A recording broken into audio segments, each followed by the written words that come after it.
Doctors association Bangladesh সবসময় জনগণের পাশে থাকে।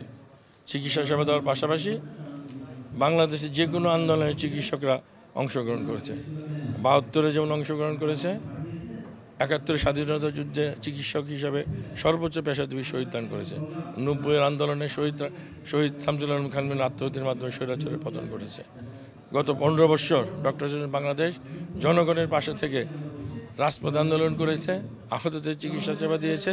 সারা বাংলাদেশের আন্দোলনে সংগ্রামে যে লং মার্চ বিভাগীয় নির্বাচনের মাধ্যমে এবারই প্রথম যে সর্বসাধারণ চিকিৎসক যারা আছেন ড্যাবের সদস্য সবার অংশগ্রহণের ভিত্তিতে এবারে নির্বাচন অনুষ্ঠিত হতে যাচ্ছে। এটি একটি নতুন মাত্রা যোগ করবে আমাদের সংগঠনের জন্য। বাংলাদেশের জন্য বেসরকারি চিকিৎসক বা বেসরকারি খাত অনেক বড় একটা জায়গা দখল করে রয়েছে।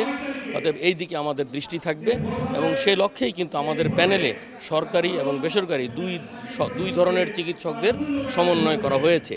এর পাশাপাশি বাংলাদেশে স্বাস্থ্য ব্যবস্থাকে জনগণের দোরগোড়ায় পৌঁছে নেওয়ার জন্য আমাদের প্রয়াস অব্যাহত থাকবে এবং আমরা চেষ্টা করব আমাদের ভারপ্রাপ্ত চেয়ারম্যান জনাব তারেক রহমান যে ৩১ দফা সংস্কার প্রস্তাব দিয়েছেন তার ২৬ নম্বর উনি যেরকম বলেছেন সবার জন্য স্বাস্থ্য ব্যবস্থা, সেই সবার জন্য স্বাস্থ্য ব্যবস্থা নিশ্চিত করার জন্য আমরা স্বাস্থ্য বীমা চালু করার ব্যাপারে আমরা সুপারিশ করব।